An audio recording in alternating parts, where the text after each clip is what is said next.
Up to and including the United States' 249th birthday on July 4th, we'll be reading patriotic short stories. These are part of the Spirit of 76 collection that are intended for children, but they're great reads for adults as well. John Paul Jones is the undisputed father of the United States Navy and renowned for his gallant actions against the British during America's early years. However, you may not know that he had a humble upbringing in Scotland and some troubles in his early seafaring days. I hope that you'll enjoy this short story. If you'd like to read along, you can peruse the full text of the Spirit of 76 collection on Project Gutenberg. Link is in the description below. If you're enjoying this reading from Friendly Frog Press, please make sure to subscribe, hit that like button, and drop a comment below whether you liked it or not. Thank you for listening. John Paul Jones, The Boy of the Atlantic, written by Rupert S. Holland, narrated by Paul Beauheart. A little Scottish lad dreamed of a great sea fight, of a flag with red and white stripes and white stars on a blue field. This story tells how his dream came true. The summer afternoon was fair, and the waves that rolled upon the north shore of Solway Firth and the western lowlands of Scotland were calm and even. But the tide was coming in, and inch by inch was covering the causeway that led from shore to a high rock some 100 yards away. The rock was bare of vegetation and sheer on the landward side, but on the face toward the sea were rough jutting points that would give a climber certain footholds and near the top smooth ledges. On one or two of these ledges seagulls had built their nests, tucked in under projecting points where they would be sheltered from wind and rain. Now the gulls would sweep in from sea, curving in great circles until they reached their homes, and then would sit on the ledge, calling to their mates across the water. Except for the cries of the gulls, however, the rock was very quiet. The lazy, regular beat of the waves about its base was very soothing. On the longest ledge, below the seagulls' nests, lay a boy about 12 years old, sound asleep, his face turned toward the ocean. Either the gulls' cries or the sun, now slanting in the west, disturbed him. He did not open his eyes, but he clenched his fists and muttered incoherently. Presently, with a start, he awoke. He rubbed his eyes and then sat up.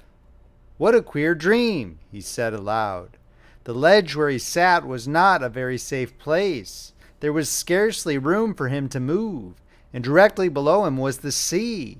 But this boy was quite as much at home on high rocks or in the water as he was on land, and he was very fond of looking out for distant sailing vessels and wondering where they might be bound. He glanced along the north shore to the little fishing hamlet of Arbigland, where he lived. He saw that the tide had come in rapidly while he slept, and that the path to the shore was now covered. He stood up and stretched his bare arms, brown with sunburn, high over his head. Then he started to climb down from the ledge by the jutting points of rock.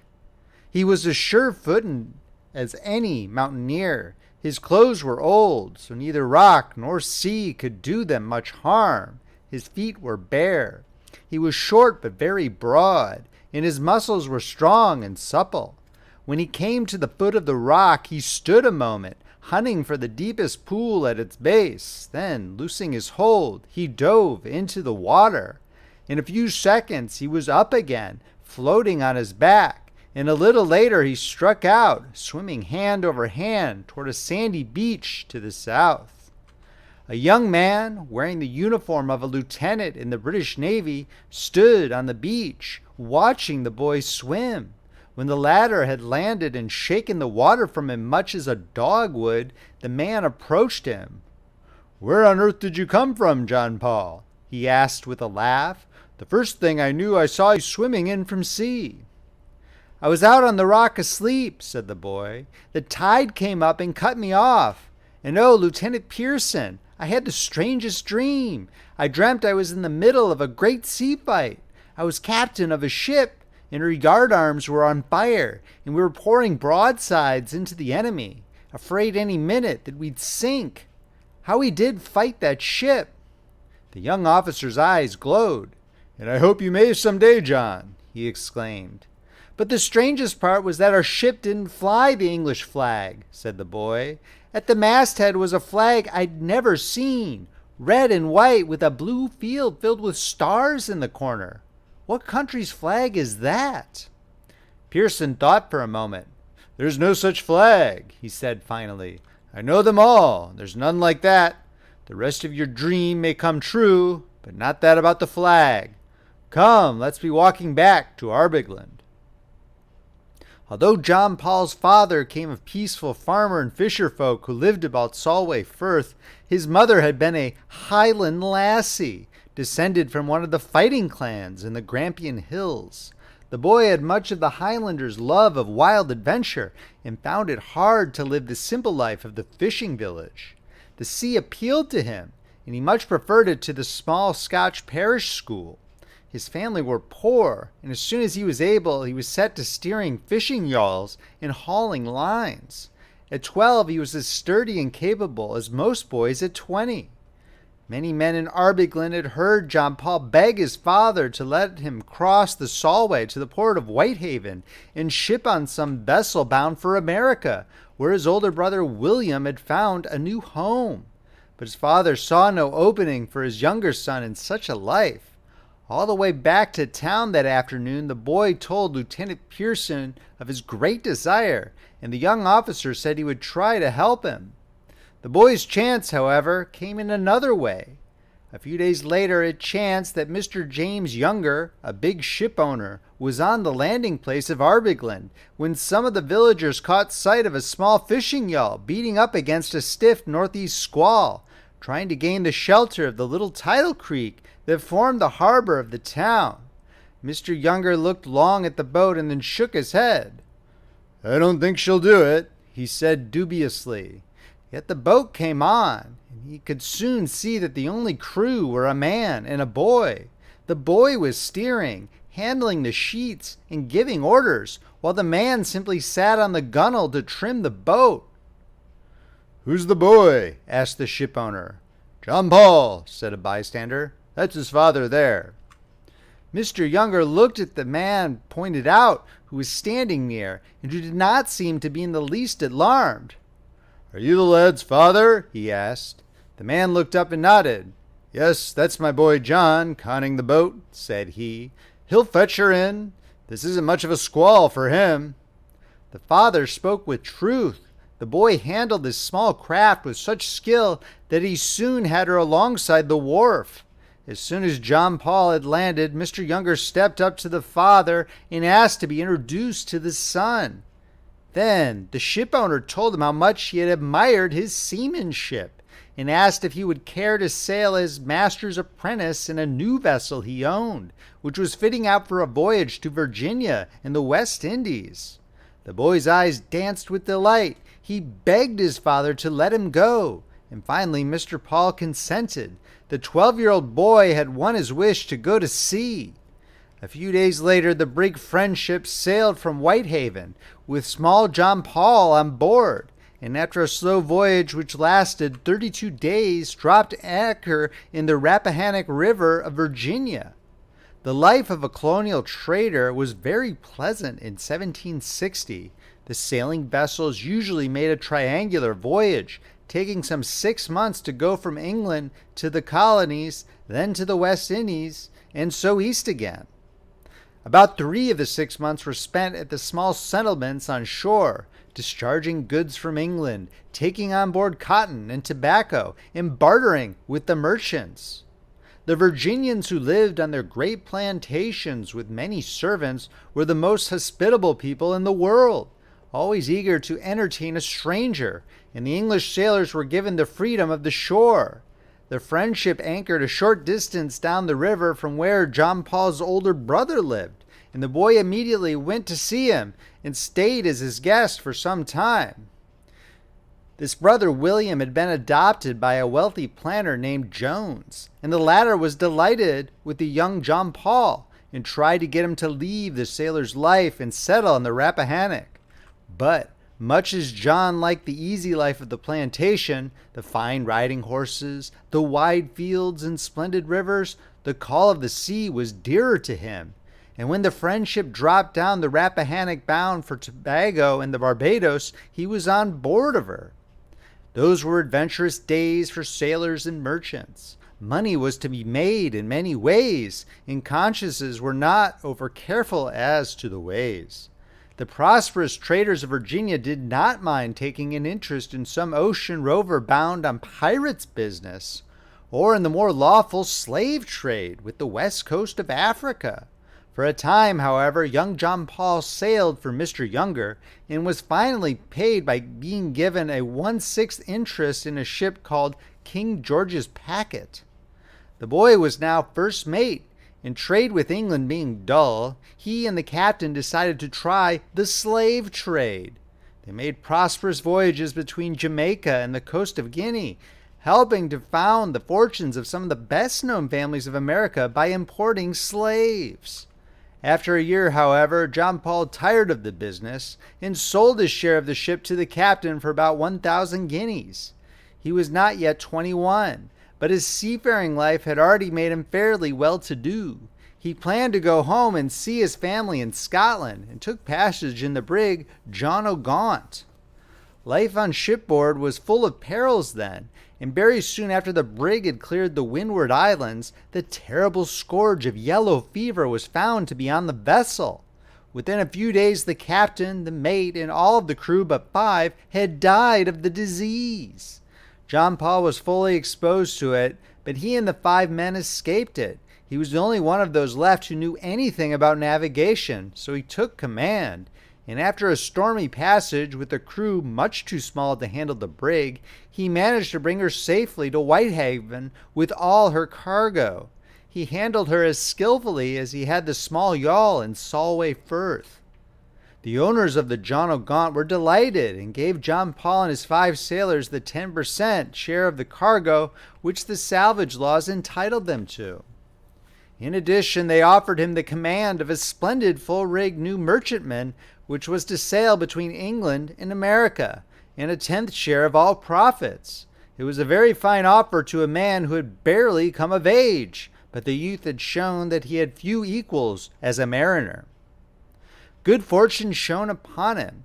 He had no sooner sailed up the Rappahannock again and landed at the plantation where his brother lived that he learned that the rich old Virginian, William Jones, had recently died, and in his will had named him as one of his heirs. He had always cherished a fancy for the sturdy, black-haired boy who made him that visit. The will provided that John Paul should add the planter's name to his own. The young captain did not object to this, and so henceforth he was known as John Paul Jones. Scores of stories are told of the young captain's adventures. He loved danger, and it was his nature to enjoy a fight with men or with the elements. On a voyage to Jamaica, he met with serious trouble. Fever again reduced the crew to 6 men, and Jones was the only officer able to be on deck.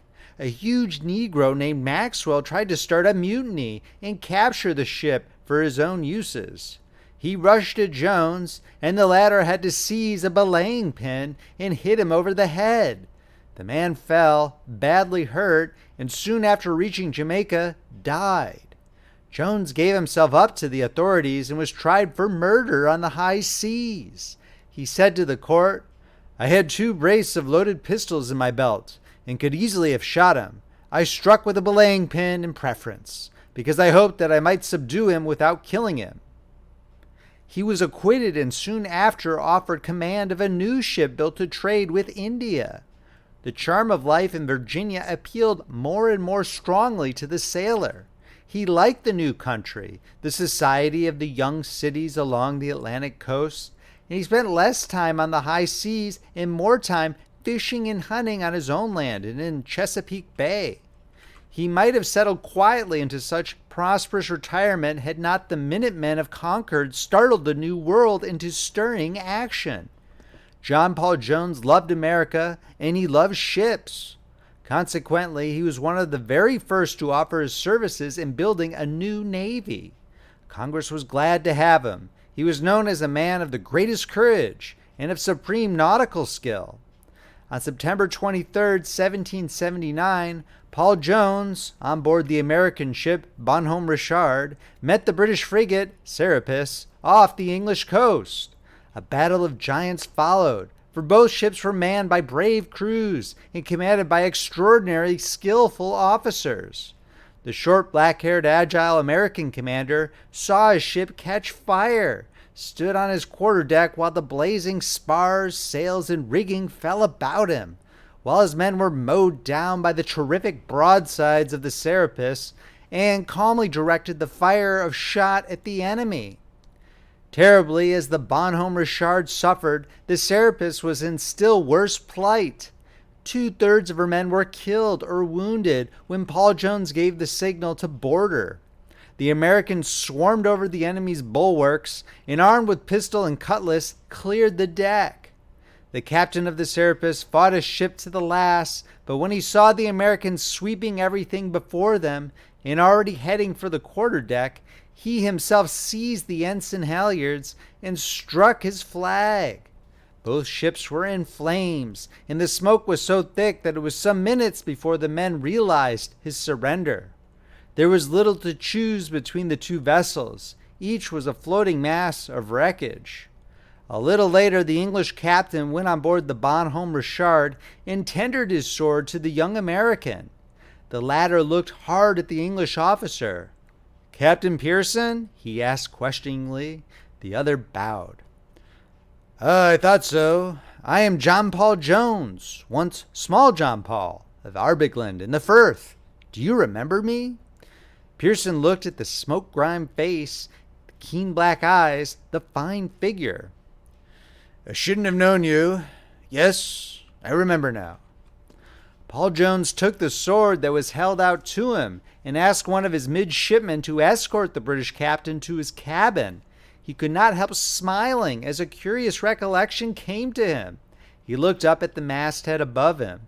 There floated a flag bearing 13 red and white stripes and a blue corner filled with stars. It was the very flag of his dream as a boy. Thus it was that the sturdy Scotch boy, full of the daring spirit of his Highland ancestors, became the great sea fighter of a new country, and ultimately wrote his name in history as the father of the American Navy. End of story. Thank you so much for listening to this reading from Friendly Frog Press. I really hope you enjoyed it. Please make sure to subscribe, hit that like button, and drop a comment below whether you thought it was good or not. If you want to shoot your mouth off at me, you can find me on X at Beauheart. I have a Substack at Paul Beauheart where I post original work as well as commentary on some of the classics. I'll also try to post public domain content for the readings in case you want to read along. To see our entire catalog of original and classic books, please visit our website at friendlyfrogpress.com. If you'd like to reach out to me on email, paulbeauheart@gmail.com. The links are all below in the description. This is Friendly Frog Press, where the classics come alive. I'm Paul Beauheart, signing off.